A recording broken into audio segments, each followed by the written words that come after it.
Hello and welcome to Working Scientist, a Nature Careers podcast. I'm Julie Gould. This is the second episode of our career planning series. Each episode concludes with a sponsored slot from the International Science Council with support of the China Association for Science and Technology. The ISC is exploring how early and mid-career researchers can navigate their careers in a constantly evolving scientific landscape through conversations with emerging and established scientists. In the first episode of this series, we heard from career coaches and guidance practitioners what career planning is.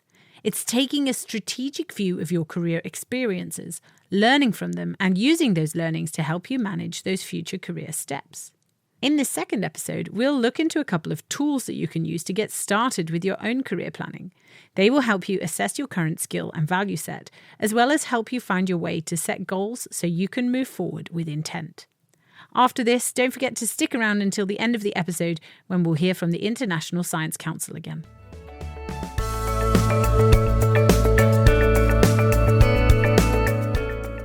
Uschi Symmons was a molecular biology postdoc at the University of Pennsylvania in Philadelphia in the US when we first connected in 2017, and she was set on building a career in academia. I had a great postdoc mentor, Arjun Raj, who really took career support very seriously. So we'd have regular meetings to make sure that everything was headed in the right direction, not just scientifically, but really overall. Her supervisor encouraged her to attend career development workshops where she learned about individual development plans, or IDPs. I remember sitting in the workshop and being like, mind blown. I had no idea these tools existed. So the workshop was sort of an eye-opener for me in the sense that here was a really sort of comprehensive tool that was also kind of agnostic to what you wanted to do.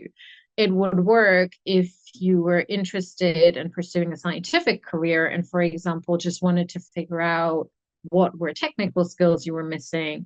But it would also work if you would be interested in an alternative career path and sort of wanted to map out what steps you'd need to take to get there. And so after that workshop, I remember going back to Arjun and being like, can we try this as a tool for our upcoming meetings? And so it sort of established itself for my own personal career planning as a postdoc. So before we learn how this impacted Uschi's career, let's look at what the IDP, or the Individual Development Plan, actually is.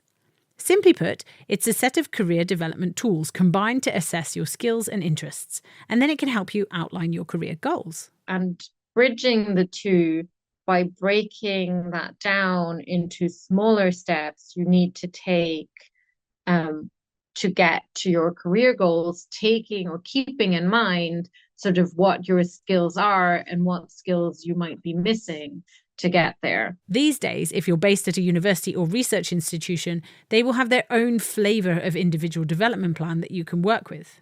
Often the starting point is really doing sort of a big survey, really a multi-page assessment of what your skills are, and really breaking that down and writing out your goals in these so-called SMART goals. We've talked about these on the podcast and in the careers section of Nature before, and Cynthia Furman, an associate professor at the University of Massachusetts Chan Medical School and leader and director of the Professional Development Hub, also recommends that researchers use the SMART, or SMART principle, to set their goals. So what does SMART actually stand for? It means to create goals that are specific, measurable, action-oriented, realistic, and time-bound. And applying these principles will help you gain a bit more control over your career. What's very useful with IDPs is that you can go back and sort of revisit on a regular basis, have you achieved those goals? Are you headed in the right direction? And sort of revisit and set new goals as needed based on how your thinking about your career is progressing, or how your career is progressing. And so I think it's really good because it gives you sort of a great starting point when you don't really know where you are yet, to just give you that 360 view on here's what I'm good at, here's where I want to go. And then it has this lighter version of, once you have a solid starting point, you can just go and revisit on a regular basis, whether or not you're on track. Uschi used the IDP regularly during her time in academia. They gave me a pretty solid understanding of what I was good at and what I enjoyed. Also mapping out areas where maybe I wasn't so strong, and not surprisingly, that wasn't necessarily aligned with my main interests. Ultimately, though, Uschi moved away from research positions. Her first role outside of academia was as a research coordinator in Germany. She took the role because Uschi and her husband were looking for jobs in the same place. And the position in Germany was perfect, as her husband had been offered a job in the same location. So she took it. But when I got the opportunity to move to Germany as a scientific coordinator, what was great is that, having worked with IDPs, I sort of already knew that a lot of the skills that I would need, I was quite comfortable with. So I think it's a little bit of both. It gives you a good basis to start off with, and it prepares you for the unexpected, so to speak. Now Uschi is a program manager for health and biotechnology at the European Innovation Council, the EU's funding agency for breakthrough innovation, where she is responsible for the strategic coherence of their portfolio in the health and biotechnology area. So within the course of a week, I might sit in a meeting with some scientists who are, showing actual data, and at the same time, really, think at that 50,000-foot level about what is the next wave of innovation and new technologies, and what do we have to do to really engage with that. And so I think having those different breadths, and also capturing a lot of different technologies in biotechnology and health, is something where I think inadvertently a lot of my career planning has sort of been working towards a position like this without even really knowing. What Uschi stressed to me was that even though IDPs can be incredibly useful for evaluating your skill set and setting goals, it doesn't take into account your own personal life and values, which often, as with Uschi and her husband, have a big part to play in career moves. I have a family, and so for me, it's really important that my career really works in that context of my family. And I think it's also something that's maybe a shortcoming of IDPs, that it doesn't necessarily capture some of these very personal things that go into career planning. So again, I think in addition to sort of the intentional part, there's also having a really robust network of mentors and peer support. And for example, not just my own personal choices, but also being able to discuss with people who reflect maybe some of these different aspects of my background and my personality, and being able to discuss with them is critical for that sort of career planning outside of the career planning tools. Some people prefer to work with career coaches rather than on their own. And career coaches can offer immediate feedback on what you're saying and can guide you through different thought processes, says Sarah Blackford, an independent academic careers coach specialising in the biosciences field. The career coaching, career guidance, profession is very much about empowering people to make their own decisions by, they know themselves the best. So you act as a kind of mirror to them. But within the field, you have specialist information. So I may know about some jobs that would be of interest to them. I may know of some resources and links and people. So then I can help them with that as a specific sort of action plan for them to go forward. Sarah works for early career researchers in two different ways. The first one is via one-on-one sessions, which can be quite intense. Some people come with specific goals for the sessions, Sarah said, but others don't. In which case I would say something like, what's on your mind? Tell me something about what you're doing at the moment. So I try to kickstart things, and they start talking. And I use my career coaching, my career guidance skills, things like getting people to reflect by asking them open questions, by summarizing, by reflecting back to them, by maybe even challenging them, and then bringing them to the end where, they were going to make an action plan. And in that process, you may give them a bit of information, you may be able to give them some advice. If Sarah is running a workshop, which is more common than a one-to-one session, she starts with the DOTS model, which we talked about in the first episode of this series. and with self-awareness. Because I think that underpins everything. So people can work in groups and they can exchange ideas. And I've had feedback to say that that was one of the things they liked most about the session. And people do group guidance as well, because when you learn from each other and you hear about what each other are doing, it can be really powerful. And then we put in things like, the networking, the planned happenstance kind of activities, and bring it all together perhaps to create and get feedback on CVs and the more practical elements of how to job hunt, how to find the jobs you want, because until you know what you want to do, you don't know where, you can't make a plan to go forward to look in particular places for jobs and to generate ideas. But of course, in doing that, as with your experiments, in doing those planned activities, you may come across some unexpected results, which may be of more interest, and you end up in a different place that is better than where you were planning to go yourself. Boston-based Lauren Solano from Propel Careers is a recruitment consultant and career guidance practitioner. And when she works with individuals on career planning, the first thing she gets them to look at is what they enjoy, or not, about their current situation. It could be your actual work. And by work, I also mean PhD activities, postdoc activities, things occupying your time. But it could also be things outside of your work or day job.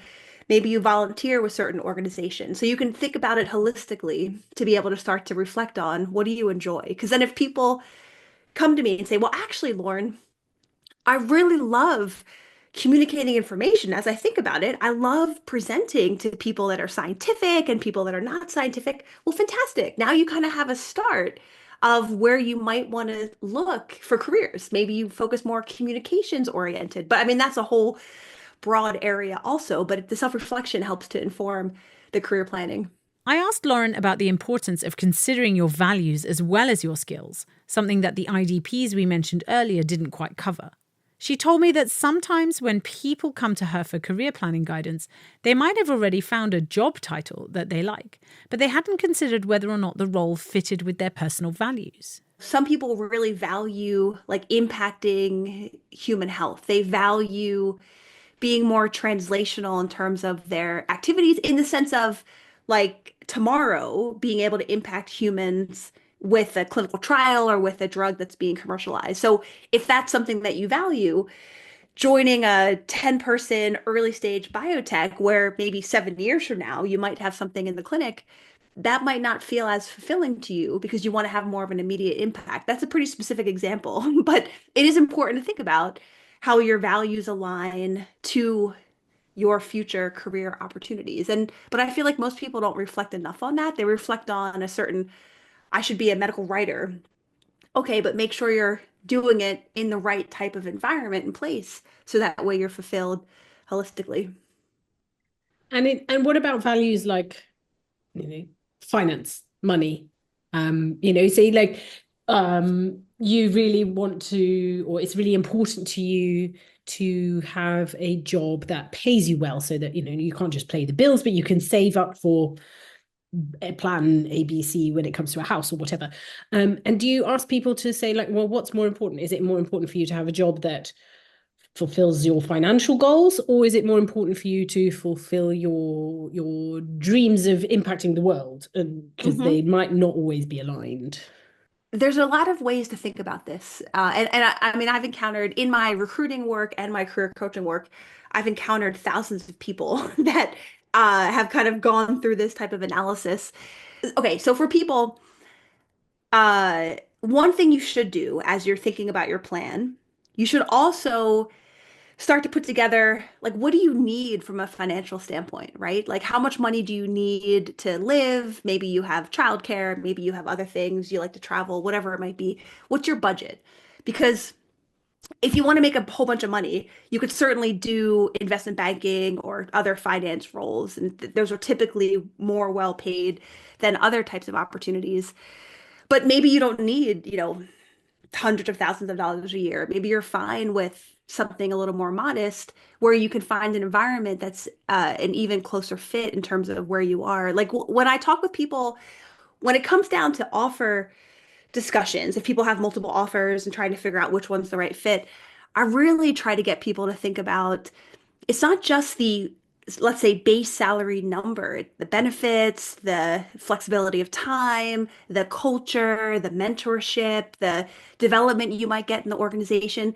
These are all super important in terms of your career and how you'll develop over time. But I've seen people sometimes take the job that pays the most and then they're not happy because the culture is not great or the lifestyle is really rough. You're traveling all the time. I mean, these things are important as people think about just what's important to them to make sure that they're going to be fulfilled in what they do. If thinking about values and doing self-reflection feels too daunting and hard, then it might be worth starting at the other end of the process by looking at jobs and job descriptions instead, suggests organisational psychology professor Julia Yates from City St George's University in London in the UK. As we heard in episode 1 of this series, Julia has come up with what she's called the real-world model of career decision-making, a career planning method that she found while speaking with UK-based recent graduates who were working in the UK. You can listen back to episode 1 to find out more about what the research was, but ultimately she found that people broadly use the same 5 steps when working through career planning. And it starts with looking at jobs. I asked Julia to tell us how this real-world decision-making process works in practice and how you listeners might be able to use it. In practice, it's not as neat as I'm going to make it sound. In practice, it's a lot messier. It's very iterative. So people are going back and forth between the different steps. People often will have more than one sort of cycle going on at any one time. Sometimes they move back and forward. They're, thinking about different things all at the same time. So I'll talk through the steps as though they're, linear, just to make it easier to communicate. But in practice, people's lives are a little bit messier than that. Okay, caveat out of the way. Step 1 of this iterative, cyclical way to do career planning is to start by looking at a job that sounds okay. And they got that job from all sorts of different sources. So, some of them had seen it on something they watched on telly. Some of them had done some work experience at school and really enjoyed it. For some, it was, something their dad told them they ought to do or somebody they met at a party. But it was just a job that sounded okay. So that's step number 1. The second thing they did is, having thought, okay, this sounds broadly interesting, they found out a little bit more about it. And they did that in 3 different ways. So first of all, they did a little bit of research on the internet. So just trawled around to see what they could find out about it. Secondly, they tried to talk to people. So somebody that they knew who was doing the job, maybe a careers advisor at school or at university or wherever they were working. And the third thing they did is they tried it out. So they did a little bit of work experience or a bit of work shadowing.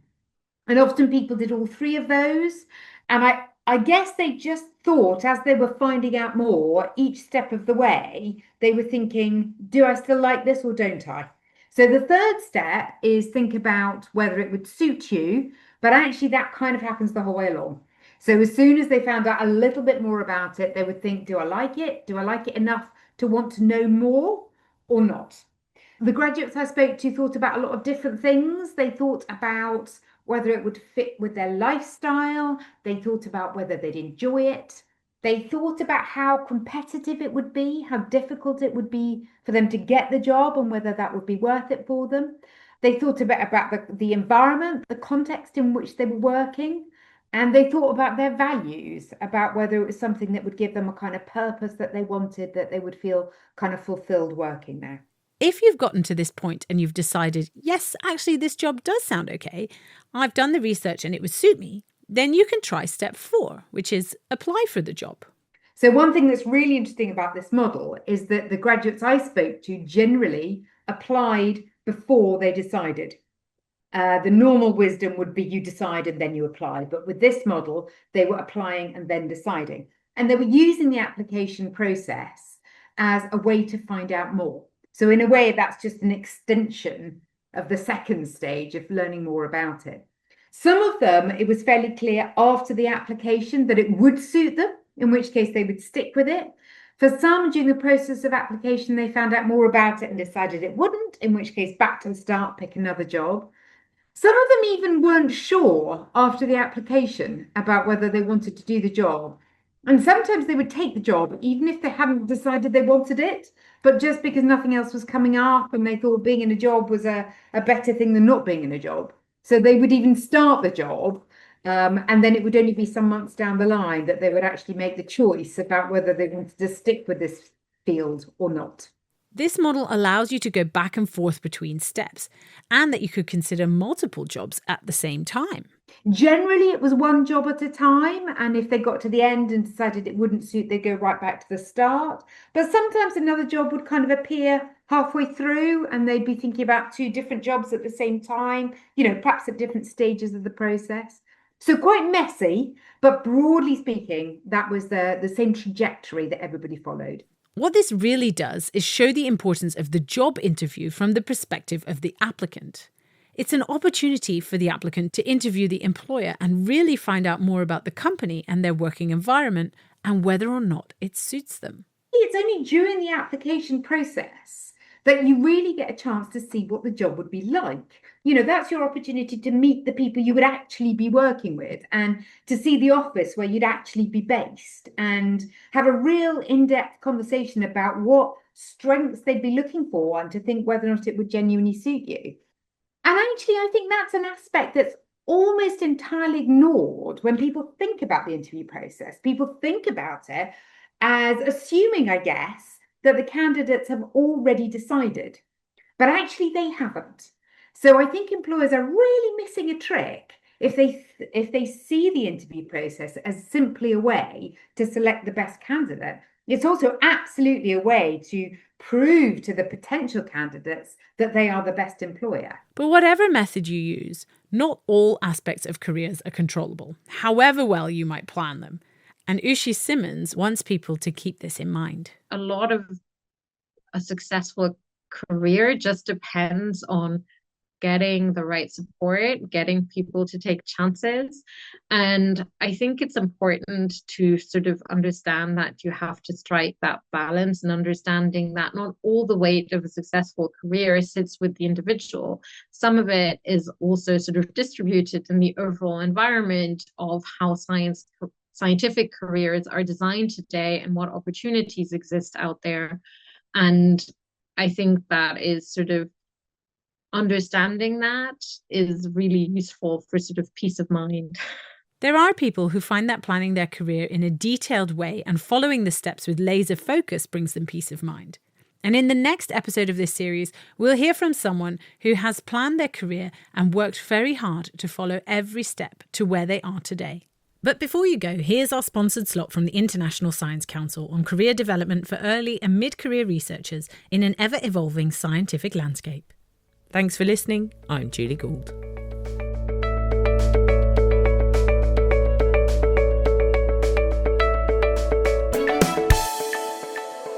Hello and welcome to this podcast series on the changing scientific landscape for early and mid-career researchers, which is presented in partnership with the International Science Council with the support of the China Association for Science and Technology. I'm science journalist Izzy Clark, and this episode focuses on the importance of careers within science policy, diplomacy and advice, and the key skills required by early to mid-career researchers interested in working in these fields. Today, I'm joined by Professor Zachary Hamid, Director of the International Institute of Science Diplomacy and Sustainability at UCSI University in Kuala Lumpur, former science advisor to the Prime Minister of Malaysia and Fellow of the International Science Council. Hi, Izzy. And Maria Esteli Hakim, currently part of the governing board of the International Science Council and also an international relations manager at the UK Centre for Ecology and Hydrology in Oxfordshire. Hello, Izzy. Hello, Professor Zachary. Thank you for this invitation. Thank you both very much. Now, I'm very excited to be speaking with you.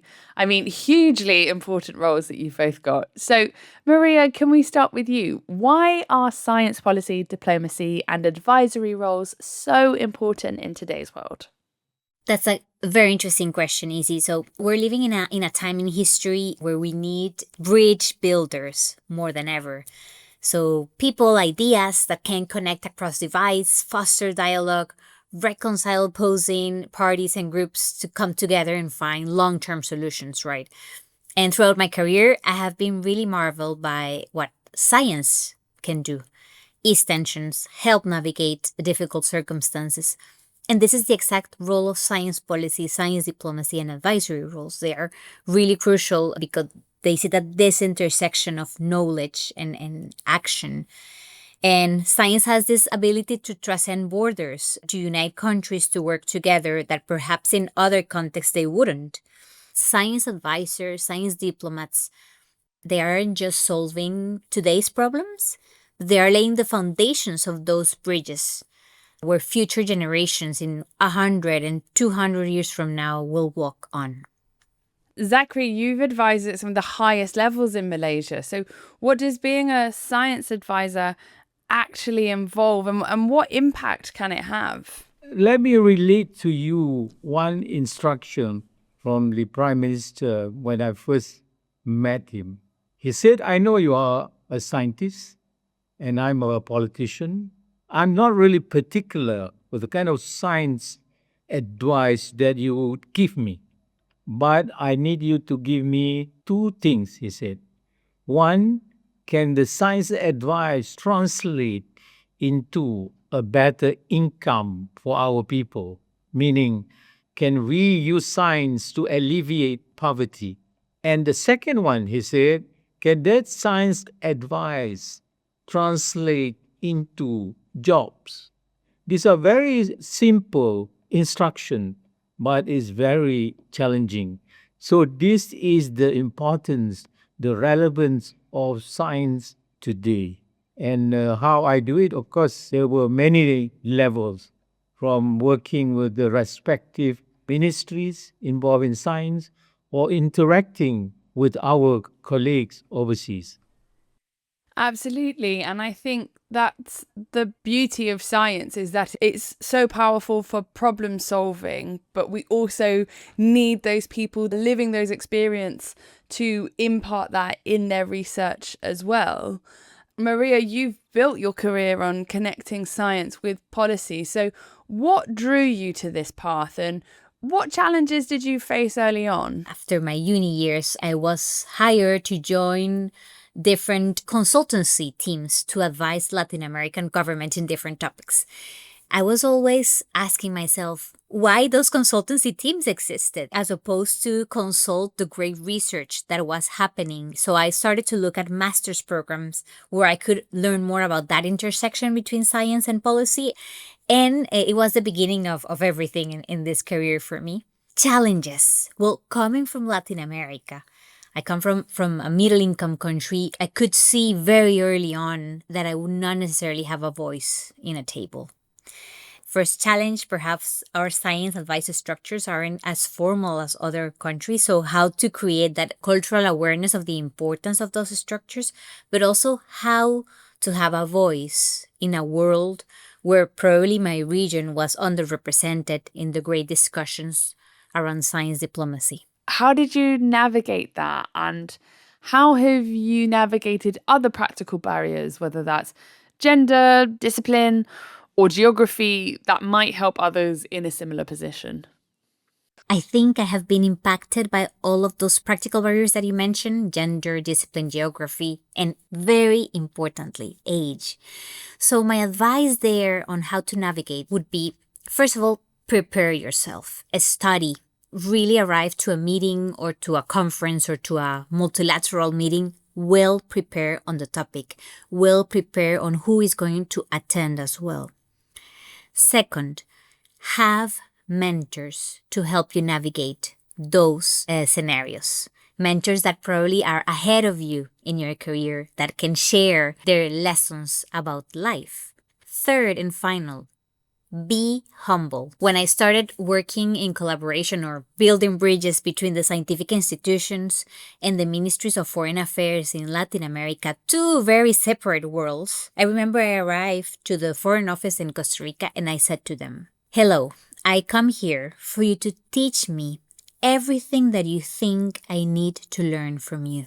I developed trust in them. And how do you do that? By being humble, by being open to learn new things, together with your colleagues and with your partners in a multilateral negotiation or a bilateral discussion as well. I think that's an interesting point, because I think sometimes people can go into scenarios and almost feel intimidated, scared to admit that they might not know something, that they want to learn about it. I guess it's a level of vulnerability as well to say, teach me, help me. Zachary, can we look at your career for a moment?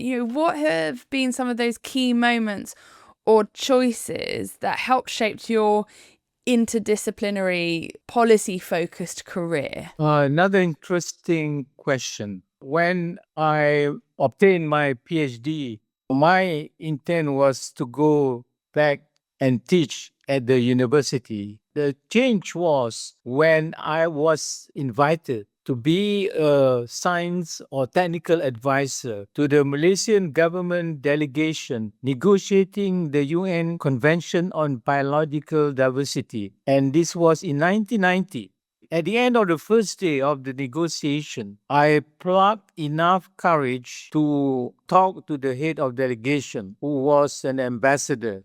So I told her, Madam Ambassador, I think I want to go home. And she said, why? I said, I'm not really familiar or comfortable with the running of the meeting. This delegation from the UN member states, from 200 countries, would meet in plenary for half an hour, and then they would adjourn. They would adjourn to the delegates' lounge for 2.5 hours, drinking coffee or whatever. So I told her, I don't think I can fit in. Then the ambassador told me, Professor, why don't you give yourself a few more days? He was amused, but also quite upset.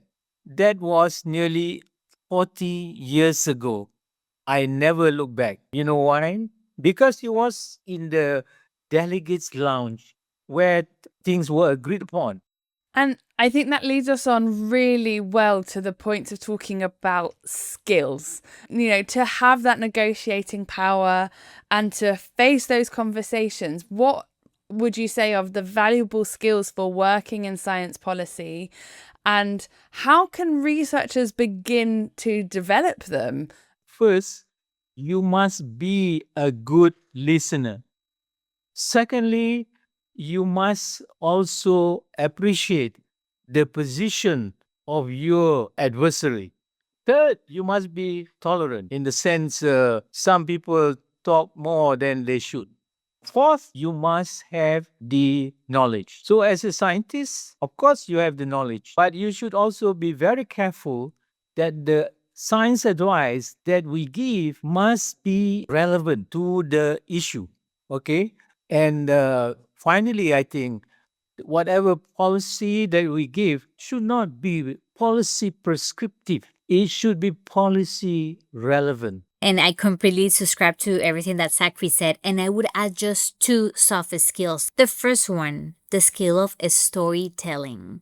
And this will help scientists and early career researchers to actually share their science better. Second essential skill, networking.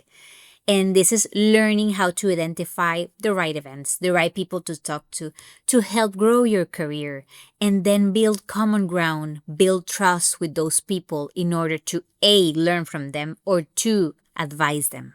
So to you both, where do you see the greatest opportunity for early to mid-career researchers to contribute meaningfully to global or to national policy conversations? First starting point is to do it at your local or national levels, to be involved with the ministries. You mentioned about the foreign ministry. That's one, of course. But in science, there are many more. Ministry of Science, Technology and Innovation, Ministry of Trade. You need to be engaged. To do that is possibly to offer your services to those committees that are being set up. The other one is to bring along your scientific friends. We will notice sometime, not all the time, the scientists are very comfortable in their ivory tower. If you are an academic, you publish papers, you want to get promoted to a professor or whatever. Those are fine, but there is another element that should also involve the academic, And that is to examine whether your research results are relevant to the nation, are relevant to the region. So if that relevance is not there, I would tell you that you have a lot of room to grow, And Maria? I would like to address a message to all those early to mid-career researchers from lower and middle-income countries that might be listening to us. Be brave about coming to this national policy or global conversations, because I am certain that you're going to diversify the discussion, because you're going to bring new perspectives. Perhaps you're going to bring new methodologies. How valuable it is to have on the table someone that can say how things work in Southeast Asia, in Africa, or in Latin America. To talk about equitable partnerships when you work in science, especially to bring a voice for all of those that have been underrepresented in science, but also in policy discussions at the multilateral level. Thank you both for joining me today. If you're an early or mid-career researcher and you want to be part of a global community, then join the International Science Council Forum for Emerging Scientists. Visit the website council.science/forum. I'm Izzy Clark, and next time we'll be exploring the impact of AI and digitalization on scientific careers. Until then.